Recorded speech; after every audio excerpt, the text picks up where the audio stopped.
네, 오늘부터는 이제 이번 달부터는 레위기서의 말씀을 같이 나누려고 합니다. 우리가 모세가 지금 모세오경이 있죠. 창세기부터 레위기, 민수기, 신명기, 그죠? 좀 빠진 것 같은데? 출애굽기 뭔가 빠진 것 같았어요. 그걸 모세오경이라고 하는데 이 모세오경을 시내산 기점으로 이렇게 전과 후가 일어나요. 그러니까 시내산 이전이 어디냐? 창세기부터 출애굽기 19장 시내산에 이르기 전까지가 그 한 텀이 된다면 이 시내산은 어디냐면요. 시내산에서 뭐가 이루어지죠? 비로소 하나님과 그 애굽에서 인도에 난 하나님과 드디어 이스라엘 백성이 만나게 돼요. 그게 시내산이에요. 하나님의 임재, 그게 시내산, 시온산이거든요. 그래서 그 언약을 체결하게 되고 하나님 말씀대로 성막을 드디어 다 짓게 되는 거예요. 근데 그 가운데서 또 뭔 일이 벌어지느냐? 하나님의 백성이 어떻게 그 율법대로 제사를 드리는 방법과 하나님 율법의 백성으로서는 어떻게 살아야 되는지 그 구체적으로 알려준 책이 뭐냐? 바로 레위기서예요. 레위기서. 그래서 레위기서는요 너무 중요한 책입니다. 하나님 율법이 무엇인지 하나님의 법이 무엇인지에 대해서 관한 책이거든요. 근데 첫 번째 기록한 것이 뭐냐? 레위기에 첫 나오는 것이 무엇이냐? 제사를 드리는 거예요. 제사를 드리는 거. 왜 하나님께 왜 제사를 드려야 되느냐는 거죠. 제사를 드린다는 것은 예물을 갖고 와야 된다는 거거든요. 왜 예물이 필요하냐는 거예요. 그러면 그걸 통해서 우리가 뭘 알 수가 있어요? 하나님이 어떠한 분이신지를 우리가 그 안에서 알 수가 있는 거예요. 그리고 그 제물이라는 건 과연 무엇이냐라는 것이죠. 구체적으로 보면 소도 있고 양도 있고 염소도 있고 비둘기도 있고요. 뭐 곡식으로도 제사를 드려요. 총 5가지 제사가 있죠. 그게 뭐예요? 번제, 소제, 속죄제, 속건제, 화목제가 있어요. 그렇죠? 지금 제가 알려드린 순서는 제사장의 관점에서 드리는 예배 순서예요. 그런데 대체적으로 일반적으로 순서를 얘기할 때는 번제, 소제, 화목제, 속죄제, 속건제를 얘기를 해요. 그 둘을 나누는 것은 뭐냐면 번제, 소제, 화목제는요. 하나님 앞에 죄와 상관없이 드리는 제사예요. 물론 이 5가지 기본 제사에는요 속죄의 요소가 다 있어요. 하나님께 우리가 다 죄지은 인간이잖아요. 그렇죠? 죄지은 인간이 하나님 앞에 나아갈 때는 그냥 나아갈 수가 없어요. 나가기만 어떻게 돼요? 우린 죽임당해요. 왜? 하나님이 거룩하시기 때문에 그 죄 때문에 우리는 죽임을 당한다는 거예요. 그렇기 때문에 하나님 앞에 나아갈 때는 반드시 뭐가 필요하느냐? 속죄의 제사가 필요하다는 거예요. 그 5가지 제사 방법의 공통점이에요. 그거를 우리에게 알려주고 있다는 거죠. 그렇죠? 그래서 레위기의 그 전체적인 주제는 어디로 가느냐? 그 거룩하신 하나님 그 거룩으로 나가는 거예요. 주제가 거룩합니다. 내가 거룩하니 너희도 거룩하라. 이 말씀이 어디에 기록되어 있어요? 레위기서에 기록되어 있어요. 그래서 이 제사 드리는 레위기의 구조는요. 전반기에 두 부분으로 나오거든요. 그게 전반부와 후반부로 나누는데 그 전반부가 1장에서 16장이에요. 그 1장에서 16장을 두 군데로 나눈다면 하나는 뭐냐? 제사 드리는 방법을 기록한 어떤 거예요? 1장에 제사 드리는 방법을 기록하고 있고요. 후반부는 17장부터 27장인데 그거는 제사들을 드리는 그 하나님의 백성은 어떤 삶을 살아야 되느냐? 구체적으로 나타난 것이 후반부 17장에서 27장이에요. 근데 지금 우리가 오늘 본문 살펴볼 그 전반부는요, 또 3군데로 나눠져요. 복잡한가요? 복잡하지 않습니다. 제사 드리는 자는 방법이 어떻게 되느냐? 제사법이 나와요. 그게 1장에서 7장까지예요. 그럼 그 다음에 8장부터 10장까지는 뭐가 되느냐? 제사장에 관한 법이 나와요. 그게 제사장법이거든요. 그게 8장에서 10장. 그리고 마지막 11장에서 16장까지는 여러분이 잘 아는 그 정결법이 나오게 됩니다. 11장에서 16장. 근데 우리가 오늘 살펴볼 거는 뭐냐? 제사법이요, 제사법. 아마 다음 주에 뭐 제사장법까지 나갈지는 모르겠는데, 그 제사법에는 2가지가 있어요. 아까도 말씀드렸지만, 제사를 드리는 사람의 관점에서 보는 거하고, 그리고 제사장의 관점에서 보는 것이 따로 있다는 거예요. 그러니까 제사들을 드리는 사람의 관점에서 보면, 번제, 소제, 화목제, 죄와 상관없이 드리는, 그죠? 그것은 모두 다 공통점이 뭐죠? 하나님께 드리는 것이 그게 냄새가 여호와께 향기로운 냄새라는 표현이 공통적으로 나타나요. 그리고 속죄제, 속건죄가 나온다면 이제 제사장의 관점에서 보게 되면 아니에요. 제사장의 관점에서 보면 죄의 문제가 다 끝나고 마지막에 화목제로 끝나게 돼요. 그것이 6장 8절부터 7장까지 이렇게 다시 한번 등장하게 되는 거예요. 그래서 다양한 각도에서 제사를 드리는 사람과 제사장이 드리는 각도에서 이 제사가 무엇인지를 통해서 하나님이 어떤 분이신지를 우리에게 알려주신다는 것이죠. 네.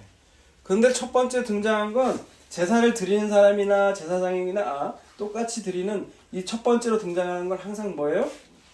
번제예요, 번제. 영어로 하면 burnt offering. 예, 영어로 하면 히브리어로 하면 민트예요, 민트. 마치 올라. 잘못 말했네. 올라. 마치 향기가 태운 향기가 위로 올라가듯이 올라라고 그래요, 올라. 예, 스페인어로 올라 하면 안녕 홀라인가? 네, 그런 게 있대요. 네. 아무튼 오늘 1절 레위기 1장 1절에서 2절까지는 제사를 드리는 그 전체적인 이 서론을 얘기하고 있는 거거든요. 여러분 1절을 한번 먼저 읽어볼까요? 시작. 여호와께서 회막에서 모세를 부르시고 그에게 말씀하여 이르시되. 여러분 1절이 그냥 지나가서는 안 돼요. 왜 그러느냐? 하나님이 지금 모세를 부르시는데 어디서 부르고 있어요? 회막이라고 부르고 있어요. 회막. 예, 여러분 회막이 어떤 것이죠? 그 포장마차. 네. 서커스 거기 같이. 네, 지금 우리 9살짜리가 10살짜리가 포장마차를 가본 적이 없는데 포장마차 얘기를 하고 있어요. 아마 성막에 대해서 우리가 출애굽기 때 배웠는데 그것이 꼭 포장마차와 같다라고 얘기하는 건 누구의 영향인지 모르겠어요. 저의 영향은 아닌 것 같은데. 아무튼 그 성막이라고 부르는 건 하나님의 거룩성을 강조할 때 성막이라고 하고요. 회막이라는 걸 강조할 때는 만난다는 거예요. 만난다는 거. 그런데 왜 회막이 필요할까요? 왜 회막이 필요할까? 왜 성막이 필요해요? 여러분 시내산에서 있을 때 벌어진 일들이 하나님 말씀하신 게 있는데 여러분 출애굽기 19장을 보세요. 출애굽기 19장을 보면 이런 말씀이 있어요. 딱 도착을 했단 말이에요. 이스라엘 백성이 도착을 했을 때 뭐라고 하냐면 19장 12절에 보면 이렇게 있어요. 너는 백성을 위하여 주의 경계를 정하여 이르기를 너희는 삼가 산에 오르거나 그 경계를 침범하지 말지니 산을 침범하는 자는 반드시 죽임을 당할 것이라. 그런 자에게는 손을 대지 말고 돌로 쳐 죽이거나 화살로 쏘아 죽여야 하리니 짐승이나 사람을 막론하고 살아남지 못하리라 하고 나팔을 길게 부르거든 산 앞에 이를 것이니라 하라. 예, 이스라엘 백성이 드디어 산에 도착했는데 아무나 산에 가면 안 됐어요. 하나님이 심지어 갈 수 있는 범위와 가지 못하는 그 경계를 정하셨다는 거예요. 그래서 심지어 그걸 넘게 되면 사람이든 짐승이든 다 죽여야 돼요. 근데 심지어 어떻게 해야 돼요? 가까이 가서 죽이면 안 돼요. 돌로 쳐서 죽여야 된다는 거예요. 왜 그럴까요? 그 부정함이 옮거든요. 예, 그 정도로 거룩하신 분이 누구시냐? 하나님이세요. 그런데 그 하나님이 그 창조를 만드신 하나님께서 그 신의 산에 임하셨다는 것은 그 하나님이 낮아지셨다는 거예요. 그 산에 임재하셨다는 것은 낮추신 거예요. 왜? 그 출애굽한 이스라엘 백성과 함께 하시기 위해서. 그런데 그 하나님이 어디까지 낮아지셨어요? 그 보잘것없는 회막, 그들이 만든 그 텐트까지 지금 낮아지셨다는 거예요. 여러분 그게 회막의 의미입니다. 예수 그리스도도 어떻게 낮아지셨어요? 죄 많은 그 인간의 모습으로 육체의 모양대로 오신 분이 누구예요? 그게 바로 예수님이시잖아요. 구약에는 회막의 모습으로 이렇게 낮고 낮은 모습으로 오신 분이 바로 하나님이시라는 거예요. 지금. 그러니까 이것은 두 가지를 보여주는 거죠. 우리에게 회막이라는 거.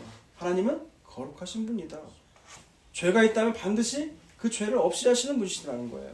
그렇기 때문에 특별 장소가 필요한데 그게 회막이라는 거죠. 그리고 동시에 또 뭘 보여줘요?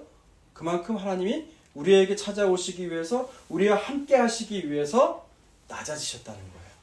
예, 그러게 여러분 회막이라는 거예요. 그 회막 중에서 부르셔서 그 하나님이 뭐라고 말씀하십니까? 2절 읽습니다. 시작. 이스라엘 자손에게 말하여 이르되 너희 중에 누구든지 여호와께 예물을 드리려거든 가축 중에서 소나 양으로 예물을 드릴지니라. 그분이 뭐라고 말씀하세요 지금? 누구든지 예물을 드리려 너희 중에 누구든지 예물을 드리고 싶거든 가축 중에 소나 양으로 예물을 드려라 라고 말씀하고 계세요. 여러분 여기에서 기억해야 될 것이 있어요. 첫 번째는 뭐예요? 너희 중 누구든지 라는 거예요. 제한 조건이 없다는 거예요. 여러분 출애굽한 이스라엘 백성 가운데는 분명히 누구도 있었을까요? 이방인들도 있었을 거예요. 여러분 구약에도 놀랍게도 하나님께 오는 자를 하나님 제한하여 주진 않았다는 거예요. 그리고 어떤 조건으로 하나님께 오는 것인지 그 조건도 없어요. 여러분 그게 구약에 나와 있어요. 그게. 그래서 그 누구든지 뭐라고 말해요? 여호와께 예물을 드리려거든 이라고 나와요. 드리려거든 소나 양으로 드리래요.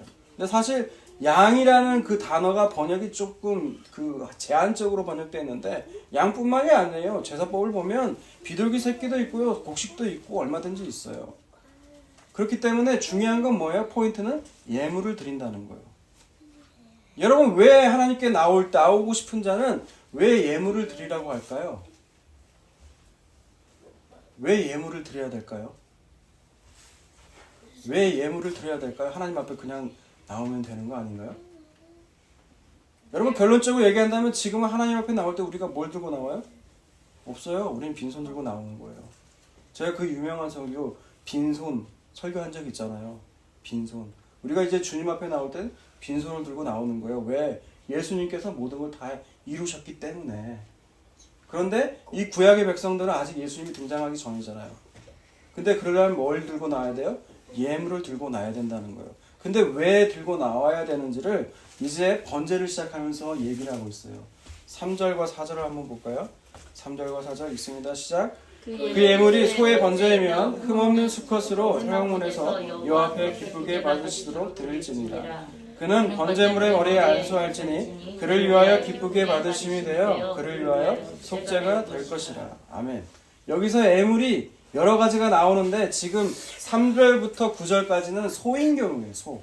그죠? 흠없는 그것도 수컷 송아지. 수컷소예요. 수컷소. 그죠? 근데 소가 오게 되면 그 제사를 드리는 사람이 안수를 하는 거예요. 제사장이 안수를 하는 게 아니라 제사를 드리고 오는 사람이 안수를 하는 거예요. 소의 머리에. 근데 그 머리에 안수한다는 건 뭐라고 나와 있어요? 4절에?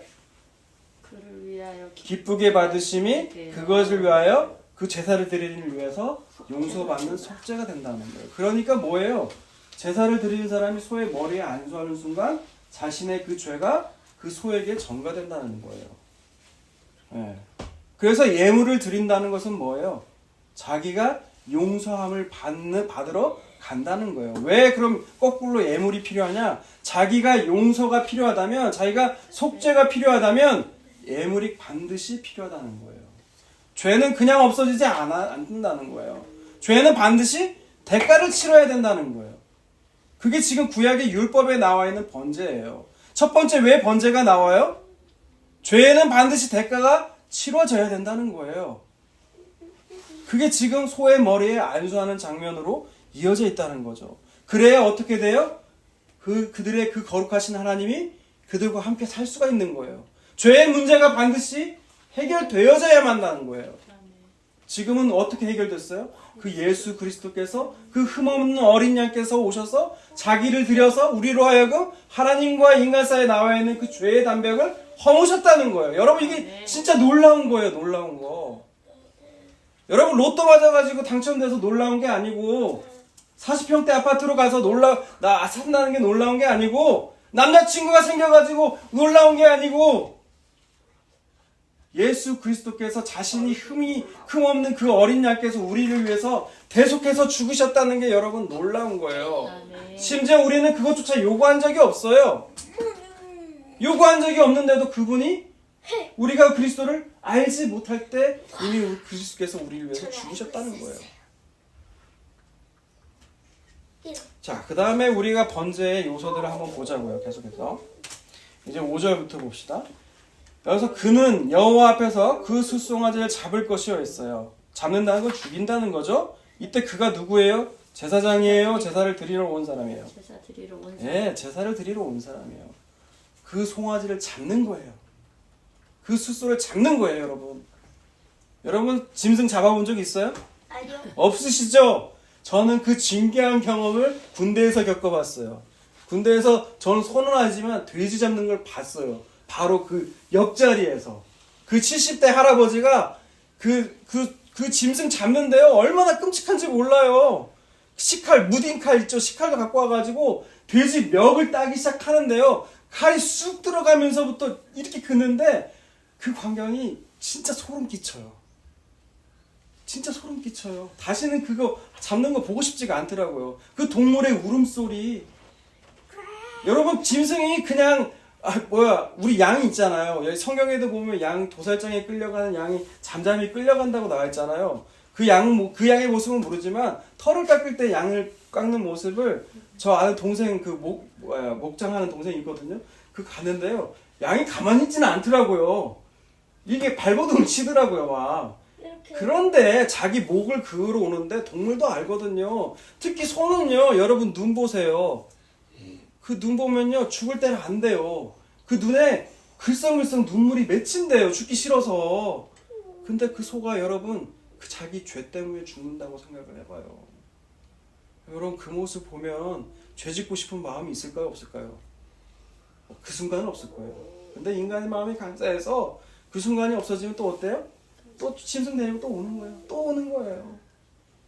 여러분, 그게 인간의 모습이에요. 그럼에도 불구하고 변함없이 우리를 신실하게 대하시는 하나님 은혜가 놀라운 거예요. 놀라운 거.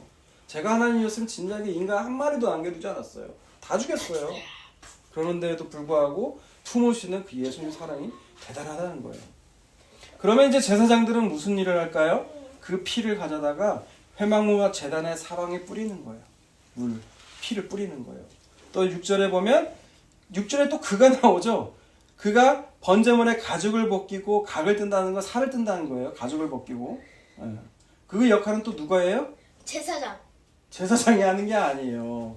제사장이 하는 게 아니라 그- 제물을 드리러 온 사람, 죄 용서를 받기 위해서 오는 사람, 그 사람이 가죽도 벗기고 이렇게 모든 일을 다 처리하는 거예요. 예, 동물과 안수 제물과 관련돼서 처리하는 건 제사를 드리러 오는 사람이 다 하는 거예요. 그리고 수제. 제단은 거룩하기 때문에 이 제단과 관련된 일은 누가 해요? 제사장이 하는 거예요.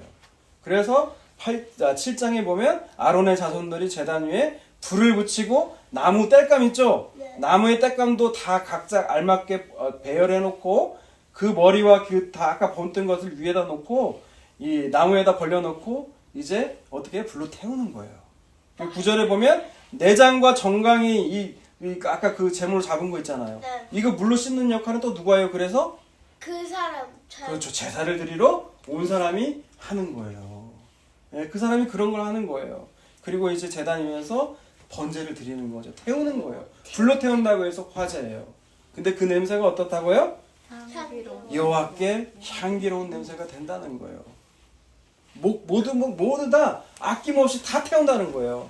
여러분, 다른 제사 뭐 소제라든지 화목제, 속제제, 속건제에는 다 태우진 않아요. 일부를 제사장이 먹거나 화목제 같은 경우에는 제사를 드리는 오는 이웃들과 함께 먹는 그런 잔치예요. 그런데 유일하게 번제만이 모든 것을 다 태우는 거예요. 예, 그게 좀 특이한 거예요. 그 번제. 예. 이렇게 9절까지 일반 소로 드리는 경우가 나오고요. 10절에서 13절까지는 이제 또 뭐가 나오냐? 양과 염소의 번제가 나와요. 이 양과 염소의 번제도 보게 되면 다 똑같은데 여기 보면 안수하는 얘기는 없지만 예, 내용적으로 다 안수하는 건 다 동일하기 때문에 생략한 것 같아요. 그리고 나서 14절부터 17절까지는 뭐가 나와요? 예, 비둘기 얘기가 나와요. 비둘기. 번제가 비둘기로 드릴 수도 있다는 거예요. 예, 산비둘기나 집비둘기를 이렇게 드릴 수가 있대요. 여기 보면 내용도 보면은 좀 잔인하긴 해요. 그 모이주머니와 더러운 것도 제거하고 다 버리고 그 날개자에서 몸을 찢고 아주 찢지는 말고 불살라 버리는 거예요. 근데 여기에서 특이한 게 뭐냐면 산비둘기와 집비둘기나 이런 제물 새 같은 경우에는 제사를 드리러 오는 사람이 그 제물을 깃털도 뽑고 뭐 그 각을 뜨고 이러지는 않아요. 누가 다 해요? 제사장이 다 해요. 여러분, 왜 그럴까요? 왜 이렇게 제사장이 다 여기 이 14절부터 17절에 나오는 번제는 이 새 번제는 누가 드려요? 제사장이 모든 걸 다 해요. 제사를 드리러 온 사람이 하는 게 없어요. 그죠? 그리고 왜 소, 양, 염소 이렇게 산비둘기, 비둘기, 새 이렇게 번제의 제물을 다양화시켰을까요? 어차피 이 태우는 전체의 태우는 냄새는 하나님이 향기로운 냄새라고 받으시는데 왜 제물은 이렇게 다양하게 해놓으셨을까요? 신분에 따라서 아닌가? 네? 신분에 따라서. 신분에? 있는 사람들은 것이고 없는 사람은 맞아요. 그거예요. 여러분 레위기서 5장을 볼까요? 그게 나오거든요. 레위기서 5장. 우리가 이번 주 여기까지는 범인 것 같았었어요. 5장 7절에 보면 이렇게 나와요. 만일 그의 힘이 어린 양을 바치는데 미치지 못하면 그가 지은 죄를 속죄하기 위하여 산비둘기 2마리나 집비둘기 새끼 2마리를 여호와께로 가져가되 하나는 속죄 제물로 삼고 하나는 번제물로 삼아라고 나와 있죠. 그러니까 소를 바칠 형편이 안 돼요. 가난해서. 그럼 뭘로 드릴 수 있다는 거예요? 비둘기. 양이나 염소도 드릴 수 있고 양요소가 안 되면 어떤 것도 비둘기. 비둘기도 될 수 있다는 거예요. 근데 만약 비둘기도 될 형편이 못 돼요. 그럼 어떻게 해야 될까요? 곡식. 네, 잘하세요. 5장 11절 보세요. 11절. 만일 그의 손이 산비둘기 2마리나 집비둘기 2마리에도 미치지 못하면 그의 범죄로 말미암아 고운 가루 10분의 1 예발을 예물로 가져다가 속죄 제물로 드리되 이는 속죄제인즉 그 위에 기름을 붓지 말며 유향을 놓지 말고 라고 나와 있어요. 가루. 네. 그러니까 가루도 속죄의 역할을 할 수가 있다는 거예요. 그러니까 우리가 가인의 제사, 아벨의 제사를 볼 때 가인의 제사는 왜 하나님이 받지 않았냐? 곡식이기 때문에 받지 않았다. 속죄의 의미가 없다라고 하는데 아니에요. 곡식에도 충분히 속죄의 말이 있다는 거예요. 그럼 왜 하나님은 가인의 제사를 받지 않고 아벨의 제사를 받으셨을까요? 싫어서 가인이. 가인이 싫어서 그런 걸까요? 가인이 싫어서? 하나님, 그건 하나님의 주관이에요. 하나님의 주권이에요. 왜 우리는 그 질문을 하느냐? 우리 안에 죄가 있기 때문에 그래요. 하나님이 뭔데, 당신이 뭔데, 누구의 제사는 드리고, 애물은 받고, 누구의 애물은 안 받냐는 거예요. 여러분, 하물며, 제가 잘 하는 비유 중에 토기장의 비유 있잖아요. 네. 예. 하나는 귀 쓸 그릇도 만들고, 귀 쓰지 않는 것도, 인간의 토기장에도 그렇게 자기 용도를 정해요. 근데 하나님은 그러면 안 돼요? 하나님 그러면 안 되냐고요. 하나님은 그런 권리가 있으세요. 물론 그 마음 가운데 제 생각은 그래요. 가인의 마음 가운데는 아벨의 마음 가운데는 하나님에 대한 그 사랑과 감사의 의미가 있었고 저는 가인에게는 그게 없었다고 봐요. 그냥 없었다고 봐요. 그냥 마지못해서. 그냥 형식적으로. 그렇기 때문에 하나님이 받지 않았었다고 생각을 해요. 여러분 그거는 하나님 마음입니다. 하나님 주권이에요. 우리는 그 부분에 대해서 우리가 왜 그러냐고 따질 수가 없어요. 예. 여러분 그것이 번제의 의미에도 나온다는 거죠. 그게. 그러니까 아무리 가난해도 부해도 모두 다 우리는 죄의 용서함이 필요한 사람이에요. 하나님은 그렇기 때문에 이 힘없고 약한 자들까지도 하나님은 그걸 다 배려하셔서 이런 가루로도 제사를 드릴 수가 있다라고 알려주시는 거예요. 그렇다면 여러분 우리가 아까 번제의 의미에서 살펴봤을 때 첫 번째 뭐였어요? 흠없는 제물을 하나님께 드려야 된다는 거예요. 그것도 수컷 송아지, 숫양소, 그렇죠? 이걸 하나님한테 드려야 된다는 거예요. 그걸 전부 다 어떻게 해야 돼요? 다 불에 태워야 돼요. 남김없이, 하나도 남김없이. 그래서 번제가 뜻하는 것이 무엇이냐? 하나님께 대한 완전한 순종이에요. 네. 우리가 왜 제사를 드리느냐? 하나님 앞에 완전한 순종을 하기 위해서. 그런데 우리는 완전한 순종을 할 수가 없죠. 왜? 죄가 있기 때문에. 그 죄를 누가 대신하는 거예요 지금? 흠없는 양, 숫소. 그분이 누구세요? 바로 예수 예수님. 그리스도. 여러분 베드로전서 한번 볼까요? 베드로전서는 요한계시록에 가까워요. 베드로전서 1장 한번 볼게요. 1장 2절에 보면 이런 말이 있어요. 곧 하나님의 아버지의 미리 아심을 따라 성령이 거룩해 하심으로 순종함과 예수 그리스도의 피뿌림을 얻기 위하여 택하신 반자에게 편지하노니 은혜와 평강이 너에게 더욱 많을지어다. 아멘. 예, 이거는 베드로서의 서두의 인사말이거든요. 근데 인사말 가운데 지금 베드로가 뭐라고 그래요? 세 분이신 하나님의 모습을 그리고 있어요. 그게 뭐냐? 하나님의 미리 아심에 따라 우리가 택함을 받았다는 거예요. 하나님이 미리 아셨다는 거예요, 우리들을.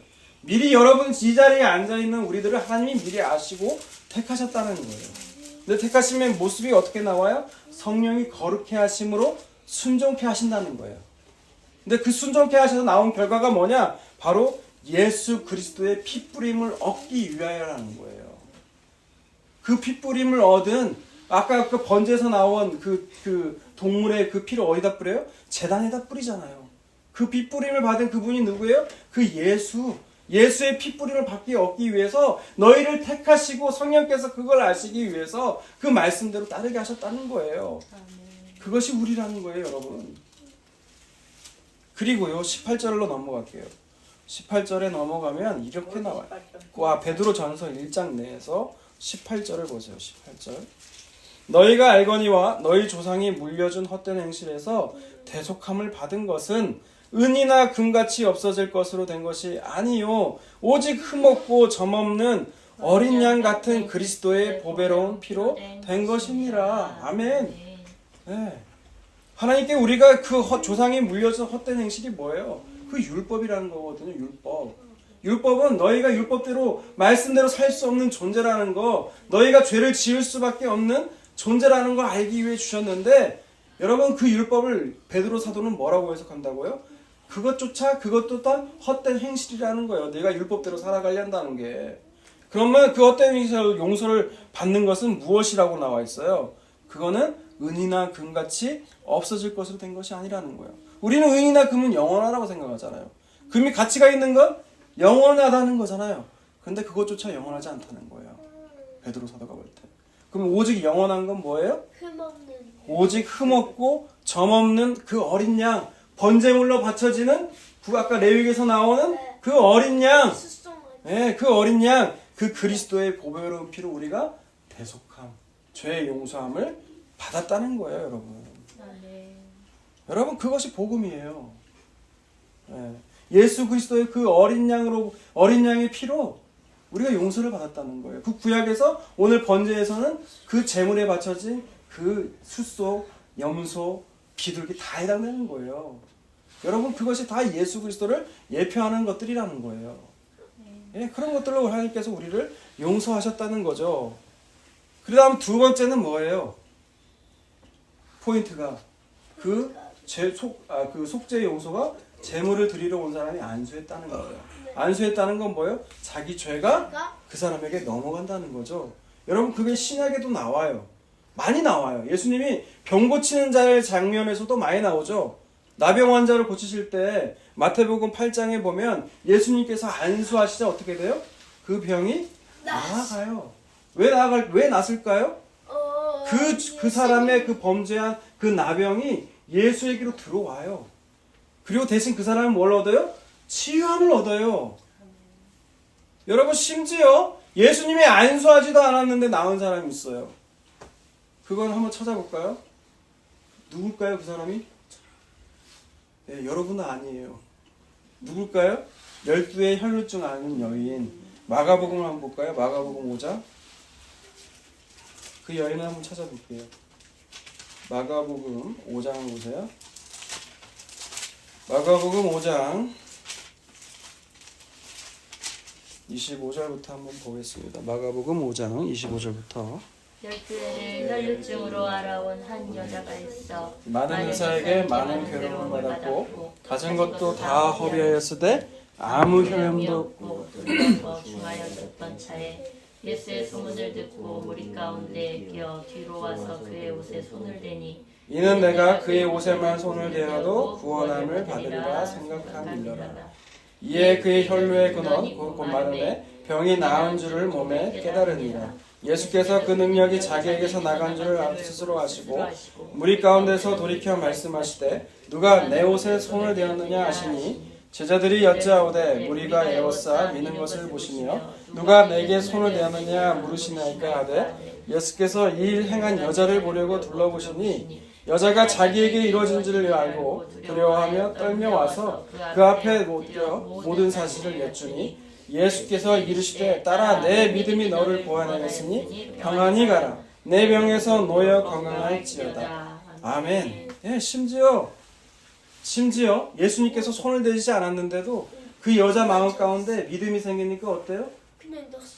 그냥 나았다는 거예요. 그의 또 혈류증 앉은 그 모든 것들을 지금 누가 고치시는 거예요? 안수를 통하여서 예수 그리스도께서 고치시는 장면이 또 나온다는 거죠. 그리고 마지막으로 또 뭡니까? 재물은 아까 맨 마지막에 다뤘던 재물은 다양하지만 다 향기로운 냄새라는 거예요. 다 똑같다는 거예요. 근데 왜 이처럼 차등을 뒀다고요? 그 약한 자들을 하나님께서 배려하시기 위해서 모든 사람에게는 죄의 용서함이 필요하니까. 그럼 그 향기로운 제물로 오신 분이 누구라고요?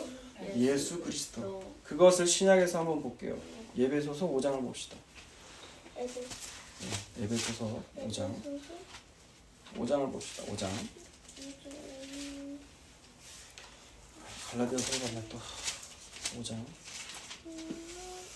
1절부터 볼게요. 그러므로 사랑을 받는 자녀같이 너희는 하나님을 본받는 자가 되고 그리스도께서 너희를 사랑하신 것 같이 너희도 사랑 가운데서 행하라. 그는 우리를 위하여 자신을 버리사 향기로운 제물과 희생 제물로 하나님께 드리셨느니라. 아멘. 하나님께서 우리를 향해서 우리를 위해서 향기로운 제물과 희생 제물로 드리셨다는 거예요. 그런데 어떻게 하라고요? 그러므로 너희는 어떻게 하라고요? 너희를 사랑한 것 같이 너희도 사랑 가운데서 서로 사랑하라는 거예요. 내가 향기로운 예물이 됐다. 그 사실을 너희가 믿느냐? 그렇다면 너희도 너희 안에서 서로 그 사랑이 이루어져야 된다는 거예요. 그냥 향기로운 예물을 드렸으니까 아멘. 나는 예수 믿고 나 혼자도 잘 살 수 있겠군요. 이게 아니라는 거예요. 교회로 우리를 부르셨다는 거예요. 하나님께서. 정말 그걸 믿는다면 너희가 모여서 서로 사랑하는 모습이 이루어져야 된다는 거예요. 나 혼자 잘 믿어서 예수 믿는 게 아니고 그건 잘못 믿는 거라는 거예요, 여러분. 이게 중요한 거고요. 이게 중요한 거. 번제는 지금 이게 들어가 있다는 거예요. 그 향기로운 예물을 드렸듯이 냄새가 됐듯이 너희 안에도 그런 것이 이루어져야 한다는 거예요. 너희 안에 그 향기로운 냄새라는 건 뭘까요? 너희 안에 서로 사랑하는 모습. 그 모습이 이루어져야 한다는 거예요. 그것이 5장 전체적으로 다 나와 있는 거예요. 시간상 다 읽지는 못하겠지만 5장 3절 밑으로 또 아내와 남편의 이야기들, 종과 주인의 이야기들 전부 다 이웃사랑이 어떤 것인지를 보여주는 거예요. 구체적으로 하나하나씩 적용하는 거예요. 음행과 더러운 말을 피하라. 아까 3절 보면 나와 있잖아요. 그것이 구체적인 그 모습들이라는 거예요. 너희가 정말 그걸 믿는다면 이렇게 살아야 되는 거란다 라고 가르쳐 주시는 거예요.